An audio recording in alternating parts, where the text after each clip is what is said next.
Hello and welcome to Worst Quality Crap, a podcast of Asian American stories and recipes from best quality hearts. I'm your host, Freesia Lee, and joining me as always is my husband, Sam.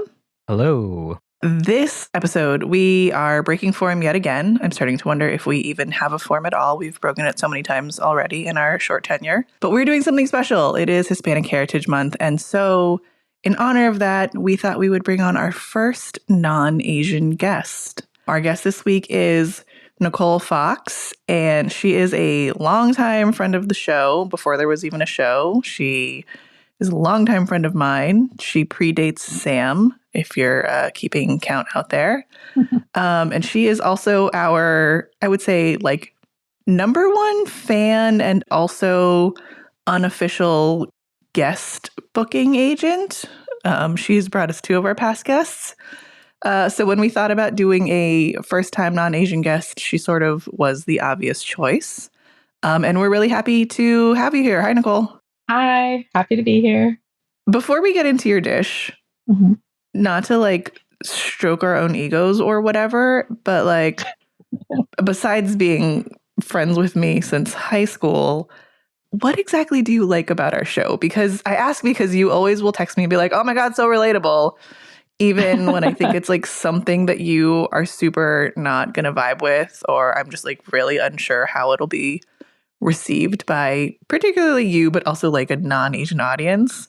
So what actually are you vibing with? This is like market research for myself.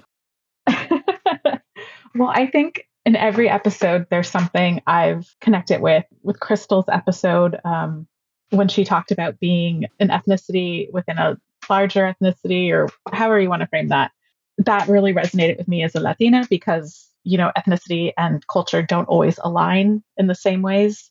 And then in particular, Melanie's episode, and I'll talk about this later, but having a white mother, that kind of cultural gap that happens when you don't have the maternal side, that super, super resonated with me. And just every single episode, there's something I connect with. And there are these common threads, no matter what kind of immigrant family you come from, there's something happening in common. All right. I'll take it. Why don't you tell us what dish you've brought today then? I'm guessing it's not Asian. No. Although we've had Asian guests bring non-Asian dishes. But what are you bringing us today? What are we talking about? Today we're going to be talking about chorizo and eggs. It's something that I had a ton with my family growing up. Mexican style chorizo is very different from Spanish style. I did not know Spanish style existed until I moved to New York and had a very, very disappointing experience with it. But Mexican chorizo is fresh pork meat. I think it's shoulder meat, and it's got all sorts of spices, and it's all ground together and encased. And you usually buy it in sausage links. It's a very simple dish. All you have to do is take the meat out of the casing, start frying it up. Once it's about halfway cooked, you crack in or pre-scramble 2-3 eggs, and you put it all together, cook the eggs until they're done, and that's it. You can have tortillas with it. If you do it like the proper Fox way, you have small corn tortillas that you must burn off the pads of your fingers, flipping on straight on the stove. That's crucial to the experience. And if you're feeling really fancy, you will heat up a can of refried beans and maybe chop up an avocado to go with it and make little taquitos from it. And this was the breakfast that I had pretty much every Saturday from the time I can remember up until maybe high school when I started playing soccer on Saturdays and it didn't work. And it started off just me and my dad. I was raised by a single father.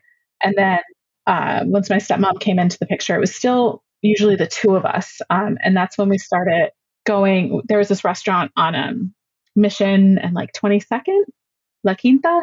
It's still there. I looked it up for this and it's still there. Oh. And yeah, my dad and I would go have chorizo and eggs there just to get out of the house a little bit. And it was always a big treat. If I finished my plate, I could get a jarritos. And I never got to have that except for that time. So that was always really special. Yeah, it's still a dish that my dad makes a lot. I like it both homemade and out. There's a restaurant in Mexico City I love, a breakfast place.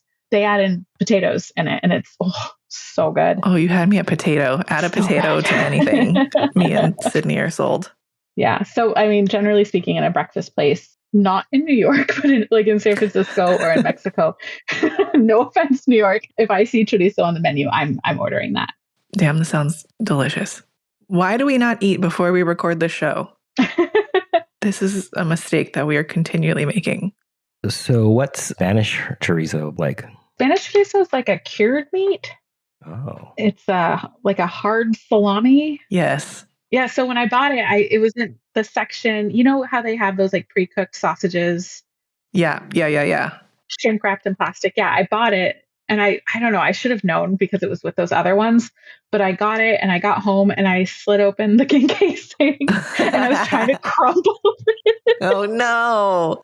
Oh. What is happening? What is happening? It was so upsetting. Yeah. No, I mean, now that you're saying this, I'm like, oh, right. Spanish chorizo is like on a charcuterie board with a hard cheese. Yeah. Mm-hmm. Yeah. And then it became even more special because I realized when I was doing my shopping, like early in the pandemic, I realized that they were selling fresh chorizo at my local grocery store. And so I got it there and then started making it, which my vegan roommate was not happy about at all. But it became like my breakfast staple. The smell of it takes me back to this kitchen that we lived in Glen Park so clearly. And I would eat it and feel a little bit better about being so far from my family. And I've lived even further from my family than New York, but something about the pandemic and like not even having the option to go back. Right. It was really hard to deal with for me for a while. And so having that chorizo, it felt like a little bit of home in this really cheesy way, but. No, totally. I mean, that's like kind of how this whole show started. Yeah, true. Sorry, we'll go back to this, but like building on your vegan roommate or tangential, don't at me, but I think I've only ever had soyrizo. No one else can see that Nicole has rolled her eyes and is disavowing me as her friend in this moment. I am trying really hard to be more open-minded about vegan Mexican food. So, bravo. Well, I'll say this. It's really good. Okay. Like, I mean, yes, I should probably have the real thing and compare, but like as far as a like tasty vegan product that's like satisfying to eat, it checks all the boxes. Okay. Also, I don't think I knew where to get this is real bad. We live in San Francisco, but like I don't know where to get fresh Mexican chorizo that isn't like Costco or Clement Street or Trader Joe's, because that is the extent of my shopping. A lot to take in and unpack. I know. Well, okay, first of all, I didn't know until I listened to your episode that you were raised vegan. Like, I had no idea about that. Yes, many people did not. What a fascinating glimpse into your origin story. Yes. I think you've given me crap about my terrible shopping habits before, I think, but I picked them up from my father, who does not believe in pre-shopping for meals. And so part of the chorizo experience is going to Mission Street to get the chorizo the day you want it, because you can't have it resting in the fridge. So there's a bunch of butcher shops between 23rd and 21st Street on Mission that will have the best chorizo that you can get in San Francisco. Okay. See, these are things I didn't know. Like I went to the Mission as a child when it was like not cool to go to the Mission. And then I went to the Mission again as like a alcohol consuming young adult when it was like too cool to go to the Mission. It's a complicated relationship, but never like a daytime with my own money shopping experience. Okay. That's fair. But maybe we should start. Maybe instead of like shop an Asian market, we'll do like a shop a Mexican market next. Yeah. It's not just Mexican. You can get Central American, you can get South American. I miss some of those stores still because there's certain things I want to make. And I know I'd have to go to Queens to get the proper ingredients. And I just don't have that dog in me to go all the way for Queens for ingredients. Fair. Yeah. Does your dad ever make this for you when you come home? He doesn't really cook for me when I come home, to be honest. He did when I was in college. He would make this. It's still his breakfast staple. Actually, when I told him about this episode and I said, like, I'm going to talk about something you made a lot. What do you think it is? And he was like, duh, chorizo and eggs. So Good on Papa Fox. yeah, he hasn't made it for me in a long time, but I think I've made it for him before that. Oh, how's that?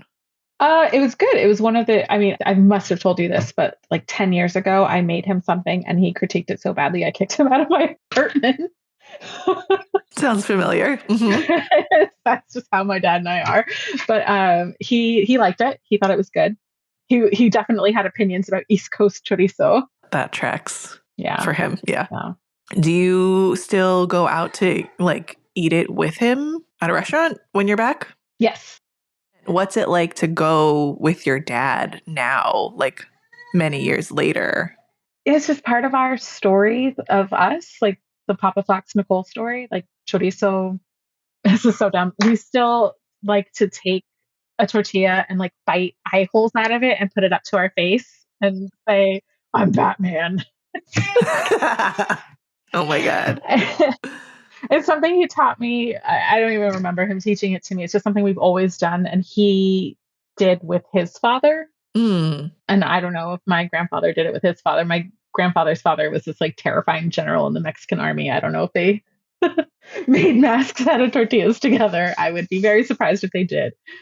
I mentioned this in the questionnaire that you had us fill out, but like food is the only time my dad will talk about his parents when we're eating certain meals and doing certain things, because he was really young when he lost them. And it's still like really painful for him to talk about them. But when we're eating together, like that's when these memories will come out and he'll share them. Yeah. So that's nice. You know, you mentioned that he lost them really young. And I'd imagine before he was like of cooking age. Oh, yeah. Or cooking much, right? So I guess two things, like what was he like as a cook for you growing up? Mm-hmm. And also, like, do you have any family recipes from that side? Yeah, good questions. So growing up, he had a few, like the two staples of Mexican style food that he would always make were chorizo and eggs and then carne asada. So solid. Those are kind of like, yeah, solid, but those are also traditionally kind of like the things a man would make.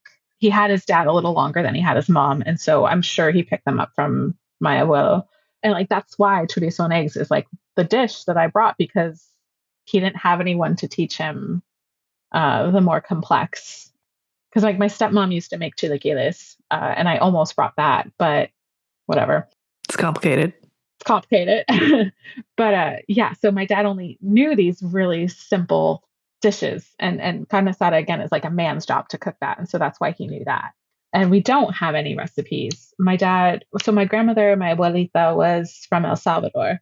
So she wouldn't have had very many Mexican, or she might have picked it up from other aunties or whatever. But apparently she made the most heavenly pupusas known to man. And my dad, she died when my dad was 12, 13, and he still like compares every pupusa he has to his mother's pupusas. Oh my gosh. Yeah. He said that she was just an amazing cook, but my tia as well was too young to really pick up anything from her mom. So she must have been 10 or 11 when her mom died. So that's like just too young to really get. And then my youngest uncle was 9. So not there. Yeah. So there's a real loss of cultural knowledge that I feel more and more the older I get. And her loss to our family was so deep that it's something I have felt ever since I was a kid. Like her absence in our family has been so painful to my dad, to his siblings. Even like my dad's family still talk about my grandmother in these glowing terms of like, she was just the most amazing woman. She was so loving. She was so kind. She was so generous. And she has her own tragic backstory and why we don't really talk to her family in El Salvador. But that loss gets bigger and bigger the older I get. And I'm her age now when she died. And so it's like, oh man. Yeah. We got real dark real fast on this one. Sorry. Now I brought you on. But yeah. No, I'm kidding. I mean, that's a lot, right? And like, I think what you bring up that we haven't really touched on a ton on this show, but was always sort of like a curiosity for me when we talk about food and we talk about how it relates to culture, are the people that are absent. Mm-hmm. Our guest Christian talked about sort of like the absences in his life and how that relates to food, but still having like access. But in this case, what I hear is like you have to like redefine and develop your own relationship to food and culture kind of from out of thin air almost. Yeah. So in 2018, I, for the first time in my entire life, went to places in Mexico where I did not have family intentionally, because I had always gone to the same cities that I had aunts or uncles or cousins in, which granted was a lot, but I decided like I want to see the Mexico that has nothing to do with my family. Mm-hmm. And I went to Puebla and Oaxaca and had an amazing time eating food that I had never had before, even though it was Mexican food. And I considered myself like to be well versed in Mexican food. And that's when it hit me that like my dad's version of Mexican didn't have to be my version of Mexican. And so the versions of things that he loved didn't have to be my only definition of those. And mole is a great, like I grew up hating mole, like loathing it, because it was always cooked from a jar. And it was just like gross and nasty. And it was cooked, it was always poured over cuts of meat I didn't like. And like, I just hated it. Mm-hmm. And then I go to Oaxaca and I have Oaxacan mole and I'm like, holy crap, this is incredible. And it would be these people whose sole job in life was to make mole, and it would have hundreds of spices in it, and it would be simmering and for a year. And oh, it was incredible. And they'd pour it. Oh, it was just so good. And I didn't realize before then, even though I was embarrassingly old by that point, that like Northern California, my dad's, trapped in amber from his parents' Mexicanness did not have to be mine. Mm-hmm. It was very exciting. What was that like? I mean, it opened up so many more foods to me. For starters. Yeah, I just, like you said, I've kind of had to forge in some ways. In some ways, no, because I do have a really large family. I have both in Northern California and in Mexico itself. I have a really large, loving, most of the time, some of the time, very crazy family that, did meet all those stereotypes, whatever, about being Mexican. In grad school, I've explored identity a lot, just thinking about how immigrants tend to have this crystallized version of their home countries and then passing that along. Mm-hmm. And I think you see it in a lot of immigrant communities, not just Latino, Mexican, whatever.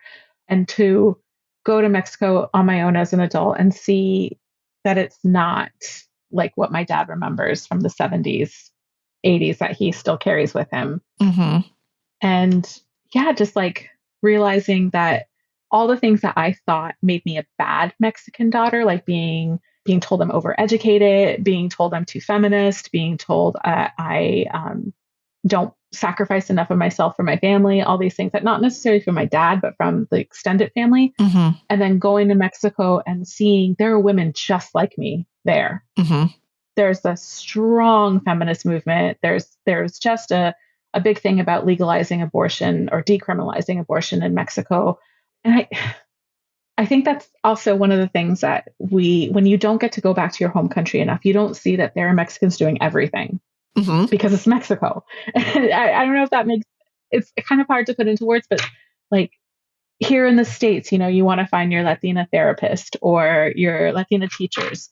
And then you go to Mexico and everybody, everybody is Mexican. And so they're doing all the jobs. Mm-hmm. And you don't have to look for such narrow representation.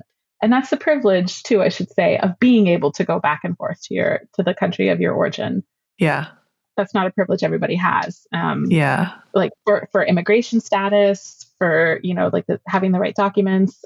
I'm very conscious of the fact that my grandparents immigrated to this country on an airplane with all the right documentation. That was incredibly, incredibly privileged of them. And so I am able to go back and forth. But yeah. Yeah. I mean, I think you bring up a really good point. When families immigrate, like that's where the culture stops. Yeah. Right? Like it's that version of thing that is sort of like immortalized forever. And then it's just like, well, this is how we do. And then our family, it's like, this is how we do Chinese New Year. And this is how we do Chinese New Year because that's how they did it 100 years ago or whatever when they came, and it was like, okay, well, we've stopped now. And so we like don't practice, we do these certain things and we don't do these other things. And a lot of us aren't going back, right? Like, I mean, if I'm going back very much like, oh, I'm a tourist, like doop, doop, doop, doop. And not being like, how do I update my own culture? Yeah. But it's such a good point of just like, when we have the chance to go back, if we want to, there is an opportunity to say like, oh, right, what's the current way that I would like to be Latina, be Chinese, be Burmese, like whatever it is. Yeah. That like I think our parents and grandparents especially weren't either able to or weren't really thinking about, because like that really wasn't safe for a lot of them, right? Their whole thing was assimilation. Yeah. And now we're sort of like going back on it, like bending the other way to be like, how would I like to do this, but in a modern way? Yeah. And that's the assimilation point. When I think about being Latina, I think of my dad's family, but my mom is half Mexican as well. But like your family, Freesia, they've been here since the early 1900s. And my grandmother's generation was the one that was most forcibly assimilated. And so my grandmother is 100% Mexican with quite a bit of an indigenous blood as well. But she was forcibly assimilated at a convent school. She lost everything. She lost all her Spanish, all her cultural knowledge. Everything was just gone. She was completely severed from it. And so that side, even though they are ethnically Mexican, it doesn't feel, and I am guilty of referring to my mom as a white woman because that's how she identifies. And because her father is like pure Norwegian, straight off the boat Norwegian. Right. So translucent. No, sorry. Yeah. I mean, basically, but that he had red hair and blue eyes and was 6'5". So yes. Oh my God.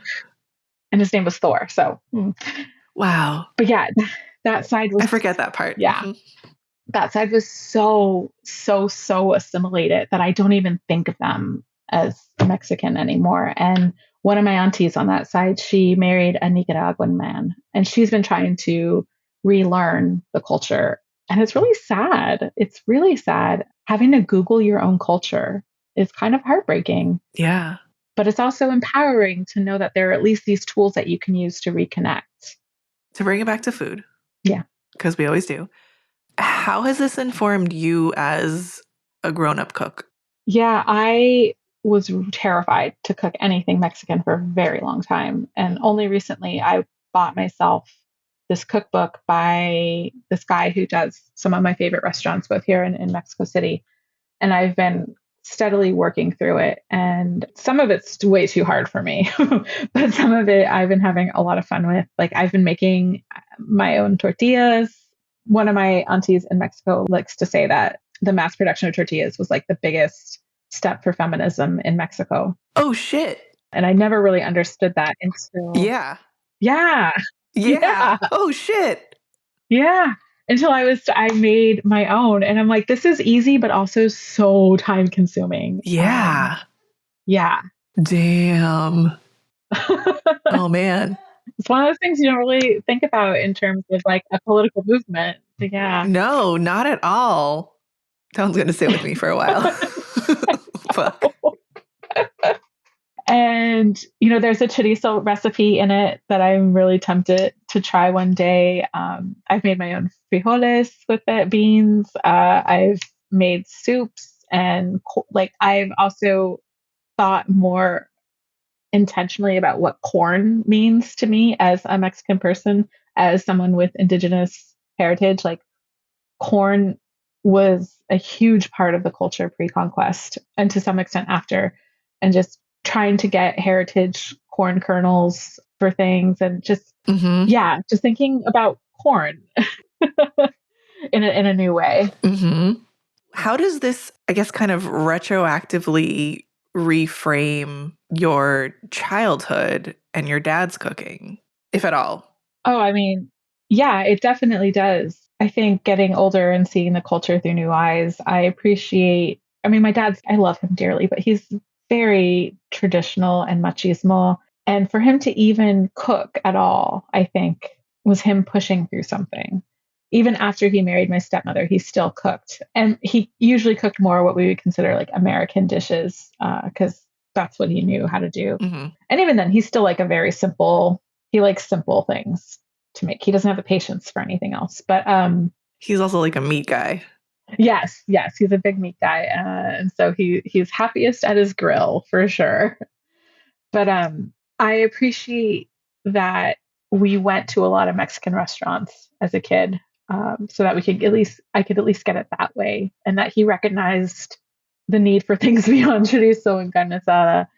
I wish still and I think it's related to food, that he had taught the language. I think I'd have an easier time finding certain recipes for things I love if I had stronger Spanish. Because sometimes you can't get I mean, let's not get into what is authentic and what is not.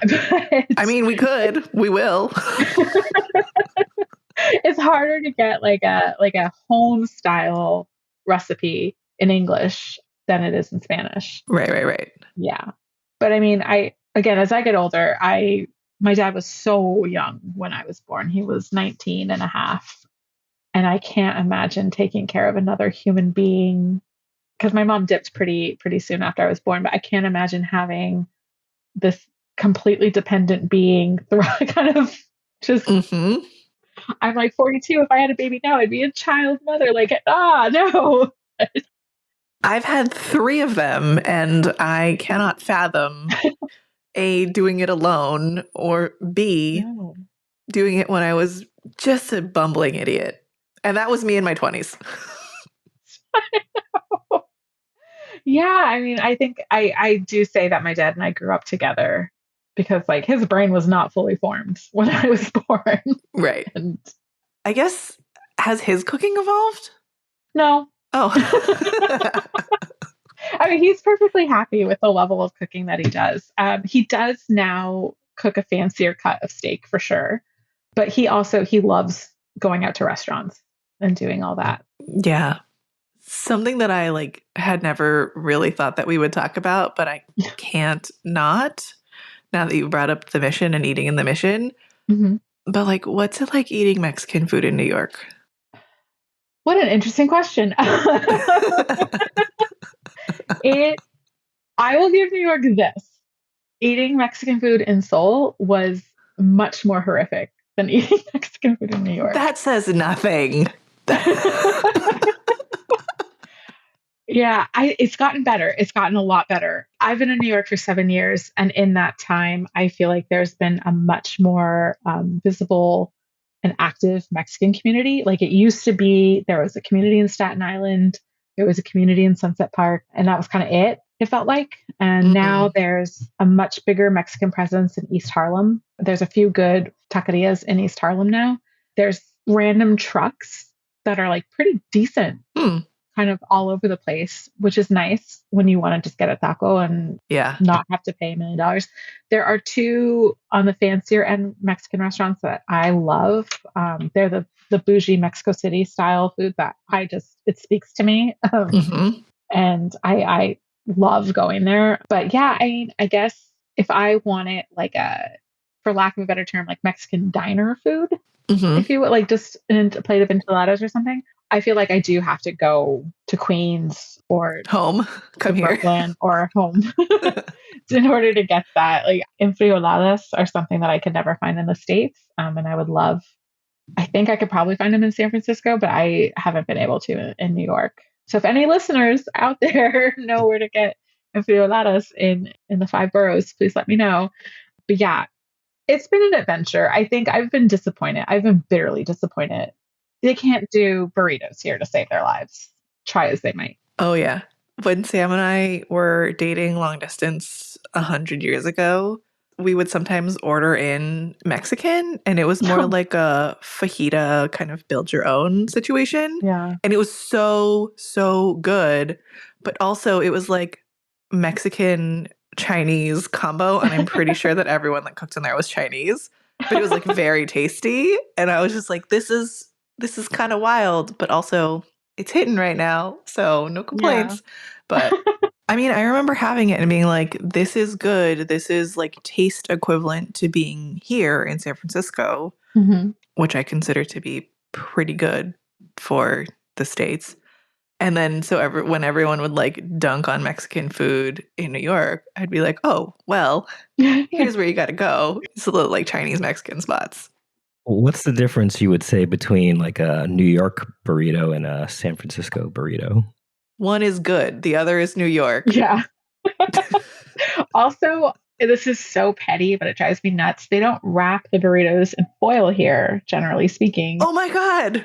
And like what are you supposed to do with this? You need the foil to keep the structural integrity of the burrito. Yes. There's one place. Dos Toros is actually, it's a chain, but it's decent. And it's because they're modeled on like San Francisco Mission style burritos and they wrap it properly. And I had to teach the kids I was with, like, you don't just unwrap the whole thing like an animal. You have to go in stages. See, and I always had this same beef with SoCal burritos because they wrap them in paper. And like you can still use it, still has some sort of like, outer wrapper. Yeah. There's a little bit of structural integrity, but the burritos dry out. The tortillas get super dry. Yeah. And then because also they're like, mine were filled with French fries because California burrito. But then you just end up with this super dry butt. Ugh. That's like where the tortilla is folded and it's not been steaming itself No. because it's in paper and it's drying out. Yeah. And this is why mission style San Francisco burritos are superior. Yes. I will die on that hill. Yes. At me. That you can at me for, Yes. audience. Go for it. You can at me as well because wildly superior. Are the burritos in New York wrapped in anything? No. Paper? No, just loose? No, I went to this place in Park Slope, mistake number one, but I went to this place in Park Slope and they had on the plate, they just like plopped down this burrito naked on there. And I was expected to use a knife and fork to eat it. It was ridiculous. It was so upsetting. That's wrong in many ways. And it was too big. What I love about the mission style burritos is that they're petite in a lot of ways. Are they though? I feel like compared to East Coast burrito, I feel like East Coasters think that you have to jam pack like an entire meal into that burrito and it's huge and unwieldy and just too much. I would say there's more of a variety of sizes here, maybe. Yeah, I was going to say, I think when you get outside the city and everyone's trying to replicate what they think is a mission style burrito, they're like the size of a baby because they're like, this is what they do there. Yeah. When in fact, if you are not from here, you can get like a baby burrito, a regular size burrito, a super size burrito. That feels very unique to here. And also, if I had to give my kids gigantic burritos each, we would not have a home anymore for the price of a super burrito and the number of children we have. And when I'm with the kids that I babysit, when I'm with them eating burrito, I turn into my father because I get so upset when they let all the good stuff fall out. It's like all the meat's coming out of the burrito. What are you doing? Get your life together. Yeah. So upsetting. My kids, mostly Sydney, will sometimes like, she doesn't like tomatoes. And so she'll see like a tiny tomato in the guacamole that's in her burrito. And she'll be like, Mama, can you eat this? And then eat all around it. And I'm like, oh, sure. Happy to help. Anything else? Oh, look, tomato. Okay. Mom. But yes, when they're like eating down like just one side and the other side is this like leaning tower of Pisa style, like it's on the precipice at any moment. Just like you got to turn it, you got to eat the other way. Yeah, it's very strategic. I don't know at what you work with. You were in child development. Like at what age does this become a skill? I'd say I think 5. When is this developmentally appropriate for them to eat a burrito correctly? I have this weird memory of my dad telling me that I was ready to eat my burrito the proper way. Because I think before that, I would just have it on a plate and I would just go to town on it, however. But I have this distinct memory of him being like, it's time, you're ready. Let me show you how to do this. And it's one of the few things in life that my dad actually like sat down and taught me to do and didn't just expect me to know. And maybe that's why I remember it. Oh my God. Yeah. This is the most on-brand story I've ever heard for you two. Yeah, he sat me down and he was like, okay, Mija, what you do is you take the little bit and you go around and then you eat and you don't keep going until you've reached the next point in the foil. Don't ever unwrap too much. I'd be like, okay. Mm-hmm. It was a special moment at La Cumbre Oh, on a nice. mission in what, 16th? Yeah, Is it Valencia? I think so. Okay. It's been a minute. The one with the replication of the Diego, what's his name? Yes. Yeah. Yeah. Is he a tear Mhm. off the foil or peel down the foil and have it intact? Tear off. Okay. I have some feelings about that. I mean, it makes it harder to rewrap them. I'm not gonna It's try to hide that. Actually, we were just at Katz. My dad was in town and we were at Katz having these enormous pastrami sandwiches. Ridiculous. And we were going through that whole thing of like how to wrap it up again because we wanted to keep all the meat. Mm-hmm. But yeah. Yeah, because then you got to be like, can I get another piece of foil or go find another piece of foil if you're at home? Yeah. Well, it helps if you ask. I can't do it, but my dad can ask for the other piece of foil in Spanish, and then they don't care. If you're speaking Spanish at a taqueria in the mission, they'll give you That's true. Anything you want. Anything you want. Anything. That's fair. Yeah. Especially nowadays. Anything. Damn, now I want to eat a burrito so bad. But also, I want to go back to this. You mentioned like the fancier Mexican. Yeah. And also like recipes. And when you're talking about recipes, I was thinking about how like one, I don't really look up a lot of Mexican recipes, largely because like I can just buy it here and it's very easily accessible. Yeah. But two, I think the flip of like whatever I can't buy here is that I only think of fancy stuff. And I'm like, just not going to fuck with that because I have too many children to be cooking fancy. But it's almost like, I don't know, this is a wild hot take, but if I were to look something up on the internet, it's either like Michelin-starred Oaxacan, like Netflix show, whatever, dream space, or like middle America mom food blog. Here's a Instant Pot hack, something. Yeah. And that can't be true. Like, obviously, there are like Mexican and other Latina moms and dads that are like cooking, quote unquote, authentically. Yeah. That is also not Michelin starred. And I guess that feels like weirdly, I don't know if that's like inaccessible to me because I'm not looking because I know that I can just go pretty easily get it here, or it's just doesn't have the visibility. I don't know what I'm asking, but you know what I'm saying? I don't know.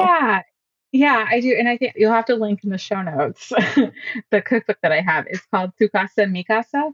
And I think it hits that middle spot that there are fancier recipes that are more like require a level of skill and patience that I just do not possess.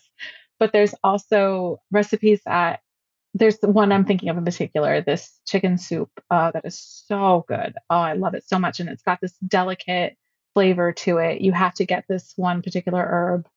I go to East Harlem. They do have a few Mexican markets there, and I'll take the trip to East Harlem to get it. But I think in the States, there's this idea, particularly outside of California, there's this idea that Mexican food is going to make your butt explode, that it's like cheese, chilies. Like, it makes me so angry when I hear kind of discourse around Mexican food of being like a stomach killer and yada, yada. But there's so much skill and there's so much history. Mexican food is one of the UNESCO intangibles, protected cultural heritage things, because every region has its own way of doing things. And like, there's just so much skill and labor that goes into these dishes, which is another rant of mine about how Mexican food should not be cheap. It should be affordable, but not cheap, because there's a lot that goes into it. Anyway, backtracking. There's this recipe for chicken soup and it's so good. And it's got these vegetables that you top in, like specific Mexican. I have to substitute some of them because you just can't get it in New York. And you poach the chicken with garlic and onion beforehand, and then you shred it, and then you put it in with these veggies, and you are supposed to put fresh avocado and squeeze a lime over it. And it's so, so good. And when I first made it for my sister, she was like, "This is Mexican?" Because it's just like not what you think of when you think of Mexican food. Yeah. It's just like delicate, wonderful, veggie heavy deliciousness. Oh, I love it so much. I make it every winter. I'll make a couple pots of it and freeze it and then reheat. Yeah. Okay, I want to make that because it's Probably better than my Costco tortilla chicken soup, which honestly, no, it's really good. There's a whole other conversation about authenticity or whatever, but it's tasty. Yeah. Also, I love me some Costco. Anyway, yeah, this thing about like Mexican food should be cheap. Mm. That feels very much like the narrative around Chinese food. Yeah. Racist. Yeah. I just recently went to a high-end, like an extremely fancy Korean restaurant, and I was definitely questioned that by some people. Like, there's a such thing as high-end Korean. Wait, no, but Korean food is always more expensive. And Sam, you can back me up or debate me on this, but I feel like in sort of the expectation of East Asian foods, it is like known that Korean food is going to be more expensive than Chinese food. Unless you're talking like the like specifically fancy ones, but just kind of your random like walk-in casual whatever. Oh, is it like Chinese and then Korean and then Japanese? Yeah. Oh yeah. Chinese is like the cheapest for sure, because I think in part it's been around the longest. And it's the most Americanized. You know, and like we've had this conversation on the show before about like when I am sort of faced with fancier Chinese food, part of me is like, but should it be though? And then I'm like, oh, I'm doing it. I'm doing the thing. Like I have a certain expectation that Chinese food should be like pretty affordable. Mm-hmm. But then we'll have it and I'm like, oh no, this is really good and I get it. And then I have to like work through my own sort of feelings on why do I feel this way? And I think it's similar, like probably for you, especially having grown up here where like Mexican food is really accessible and affordable, to then go somewhere where it's like nicer, fancier, whatever, or even like now with inflation and just things are changing. You're like, oh, I remember when this was whatever price. Yeah. I don't know. What's that like for you, I guess? Yeah, I mean, I think pan dulce is a good indicator of that. Like pan dulce, when I was growing up, Mexican sweet breads, that used to be super cheap, like 50 cents for a concha. And then now it has risen. And I'm kind of torn about it because, like, on the one hand, I want everybody to be able to afford it. But also, there's a lot of work. And if you get higher quality ingredients and make a better product, it's going to cost more. And it's what was Haney talking about? The narrative plentitude. Narrative plentitude. There should be restaurant plentitude where you can have all of these levels of quality in Mexican food and Chinese food that you have in like American, I'm doing air quotes, American food, where you can get diner food super cheap, but then you can go to a high-end American restaurant and you can have everything in between. Whereas ethnic food sometimes gets, I mean, it's getting better, but it gets put into this box of this should be cheap. Damn. And this is high quality food. That's such a good point. Shit. Okay, yes. Thank you. You like just brought the whole show together for me. Well, because since, you know, we talked to Haney in that episode, I've been thinking a lot about narrative plentitude, and why we do the show is for the diversity of story, right? And the diversity of experience and how that relates through the lens of food and things like that. But this idea that all of these ethnic and cultural foods are sort of narrowly categorized and stereotyped so that it's just like, this is how Chinese restaurants should be. This is what Mexican restaurants should be. Mexican food is a burrito and a taco and Taco Bell, right? It's like the same 6 ingredients in like 5 different formations or whatever. Korean food looks like this. But, you know, what you just named is like, there should be enough of everything where you can have any and all of them, and you don't have to like caveat it or be like, oh, related to whatever. Like it just exists. And there's no like, this is a fancier version of, or whatever. Yeah, man. Damn. Restaurant plentitude. Hashtag it. Yeah, man, like long pause because I'm just over here like, fuck, when do we get there? Is that the future? Are we there yet? Sorry, many things. Yeah. Well, and also to Haney's point about like there is no white experience, right? I don't think we like really talk about restaurants that way either, or just like, oh, this is I mean, maybe we do in sort of like price point or whatever. Like, this is a fancy Californian, whatever. Mm-hmm. But I don't think anyone is like, oh, Italian food, that's not supposed to be expensive. Or like, pizza, how come that's expensive and this one is cheap? Like, we're just like, well, yeah, there's different kinds of pizza and it's expensive. And that's at that restaurant. And this one is Sbarro, whatever. Yeah. And if you say French restaurant, your mind is automatically going to think high end. And you'd have to actually qualify on the other side of saying, oh, it's a casual French place. Yes. Yeah. Damn. Like it's just assumed it's going to be some amazing culinary experience. Yeah. Whereas you have to qualify the other way to say like, oh no, this is like a high end Chinese tasting menu. Right. This is like super fancy dim sum, which, oh, I love super fancy dim sum. I mean, yeah. But yeah, you'd have to qualify it for sure. Yeah. Now I want fancy dim sum. I mean, now I want everything. All right. Well, it's a new thing for us to unpack over multiple episodes, I'm sure, to rattle around in my brain. So happy I could help with that. Thanks. To bring it back to food and you specifically, yeah. I know that you mentioned before that it had felt really intimidating to be cooking Mexican food and to sort of be tackling some of these dishes. What's your like next evolution as chef? Yeah, that's a great question. I think too, some of my trepidation around cooking Mexican food had a lot to do with a larger story of me not feeling Mexican enough, which I think is a common thread in a lot of your podcast episodes. Mm-hmm. A very common thread. And so it didn't feel like, and that word authentic is going to pop up again.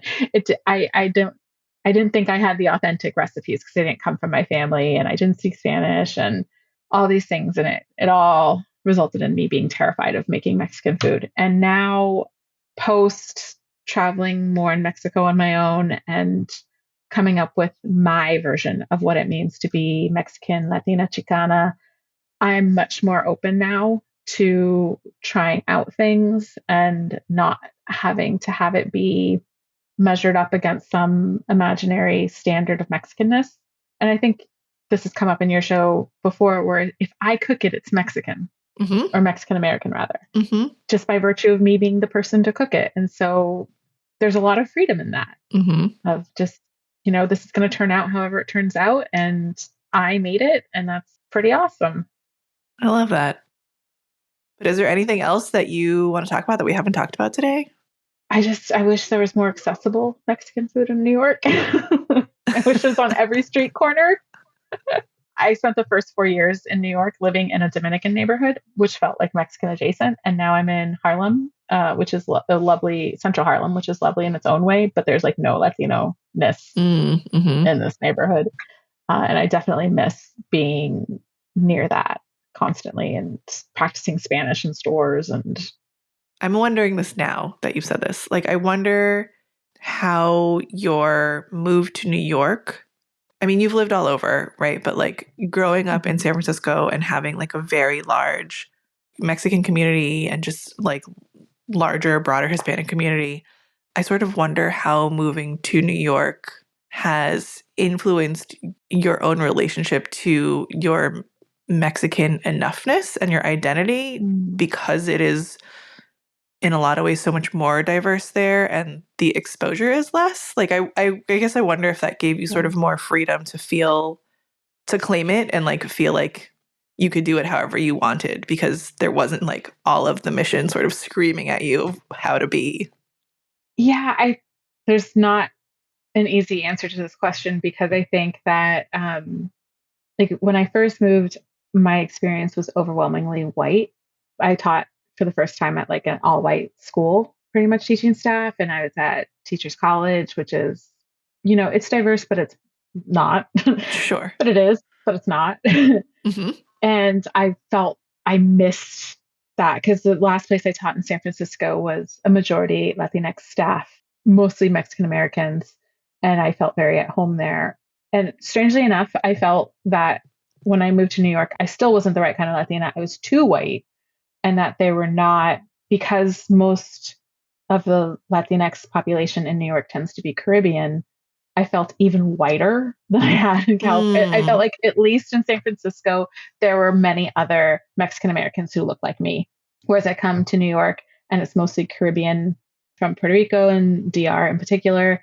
And I felt like even more of a white girl. And I am white presenting, but I usually get clocked as Latina by other Latinas in California. Whereas here, not so much. I get mistaken for Jewish quite a bit and look like a New York Jewish girl, which is fine. But I feel a little more out of place on the East Coast than even I did in San Francisco, which is not great, but it's also, it is what it is, which is one of the things my dad says that drives me nuts, and I hate when I say it. But I know who I am, and I get a lot of strength from that. And I think I've definitely have been, since moving to New York, this is not food related, but it is ethnic related, but I have re-embraced gold in the last few years, which is such a silly thing to think about, but having been told that gold is tacky and anything Latina is tacky and big earrings are tacky, like I internalized a lot of that and wore silver for ages. And I still love silver, and there's an emotional connection to like Mexican silver and everything. But since moving to New York, I've re-embraced gold, which I don't think would have happened otherwise. Just embraced the aesthetics, the visible signs of being Mexican a lot more. Things that I might have considered cheesy in San Francisco are now like really important to me in New York, because I'm separated from that community more. Like my apartment's covered in Virgin de Guadalupe, things like that. Like, yeah.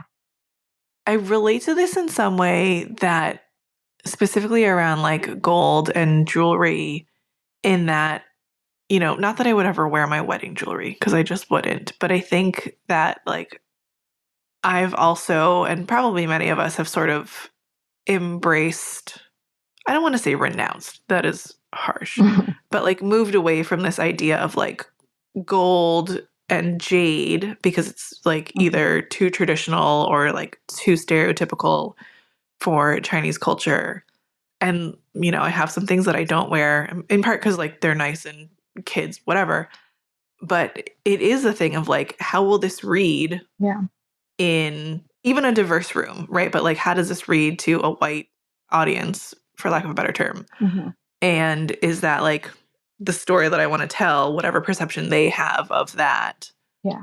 To add a little more context, Freesia's wedding jewelry consists of like very large gold bangles. Ooh. Right? Yes. Not something you would typically wear, but you should still have the option. Yeah, the option to wear that if you want. Well, and even like my mom got me these gold bangles that have the kids' names on them. 2 of 3 kids. We'll see if the third one gets one. Sorry, Jamie. Shout out, baby. Love you. But they're these gold bangles, and they're like very common in Hawaii. It's a Hawaiian company, and they're like, I don't know how traditional, but like my cousin has them, and she has them with all of her kids' names on them. And they're sort of like the thing to do there. And even when I wear those, which like they're nice and I don't want to lose them, and there's that sort of side of it, but I'm like, it's a little bit showier. There's like an Asianness to it. Reads a little bit more like Asian mom, which is not a cool mom. And it is like a thing that I think about of like, does this jewelry just like sit in my cabinet because it's going to like read in a certain way, or it's going to like make a bunch of sound, and then I'm like, that person's like drawing attention to herself or whatever. Or do I just wear it and not mess it up? But to just wear it and like, I come off however I come off. Yeah, my dad got me, it's beautiful, but just so much. It's a Virgin Mary, Virgen de Guadalupe, and it's maybe 2 inches high and 1 inch wide. Like it's huge. It's so big. Because my dad is like one of those Mexicans who's been rocking a Jesus piece since forever. But he got me this, and it's silver, and he was so excited to give it to me. And it's beautiful. And I was like, oh my God, when am I ever going to wear this? And I actually ended up wearing it to my master's graduation with like a scoop neck. And so it was Oh, very visible and it yeah. felt very important to wear it then. Yeah. So yeah, in my graduation photos, I'm rocking a huge Virgin Mary. But yeah, it felt like the best time to wear it. To be fair, I don't think I noticed it in your photos. Just, Okay. I'll say You that. weren't zooming in on my chest, Freesia? I was not zooming in on your chest I mean, to you couldn't see it see. when I was wearing my robe, but it wasn't that big. But Right. Fair. yeah.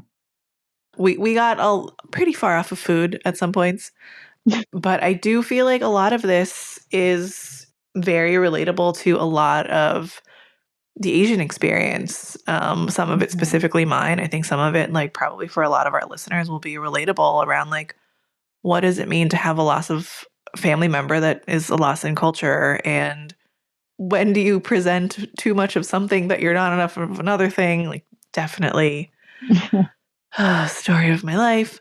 But I guess just thank you for being here. Thank you for sharing with us. I think part of like what Sam and I love about having you here and wanting to have you on, and you know, as we think about the future of the show, is I think so much of this, particularly from the vantage of food, is pretty universal to immigrant experiences or to minority experiences. And that's really what we love. Like, food is the great unifier. And I'm just really happy anytime you're like, oh, I relate to this. And so I hope our listeners at home, particularly our Asian listeners, can relate to this and we'll keep listening. And I don't know, maybe there's a future in which the show is just like any guest that isn't white. Who knows? We can also do an episode on me and Korean food. There's a lot to unpack there too. Mm-hmm. You were fully a young adult by then. But yes, there's true. a lot around Korean food. Maybe you and Haney can come on together. Oh yeah, listeners, Nicole is how we found Haney. Just that's why we keep referencing her. Anyway, this has been super fun. I have learned new things about you after redacted number of years of knowing you. Oh, it is appropriate that we met in Spanish class. We did meet in Spanish class where we were both not doing well, which is why we met. And our teacher, actually, I don't know this. I was going to say he was like fully just a white dude, but I don't know. Maybe he was just white presenting. Pretty sure he was fully just a white. No, I know. I want to be sensitive to the fact that, like, you know, maybe he was just white presenting and had like a white dad, but like, who knows? But his name was Señor Stevens. Shout out Señor Stevens if you're listening somewhere. Yeah. Like, Thank you I hope you for bringing moved us on. Together. Thank you for bringing us together. I hope that you are no longer a Spanish teacher and have found your true calling, because it wasn't that. No. Anyway, thank you so much for being here. This has been super fun. Yeah. I'm really gonna have to figure out what we're gonna eat for lunch now. Maybe we will go get burritos and unwrap them properly. Don't brag, Freesia. I mean, sorry. If you ever came home for a visit. Yeah. Nicole, where can people find you on the internet if they want to, or if you want to be found? I have my Instagram, Fox News 713, which is constantly mistaken for a right-wing news organization. You can find me there, or Twitter, Nicole 713. Anytime you go to Mexico, it's a lot of food stuff, y'all. Yeah, it's a lot. Makes me real envious and like a huge bummer every time I don't go with her. But someday. Can we have on the record on the podcast that you were supposed to come with me February 2020? That's maybe the like one of my life's biggest regrets. But I didn't know. None of us knew that we were going into 3 years of anyway.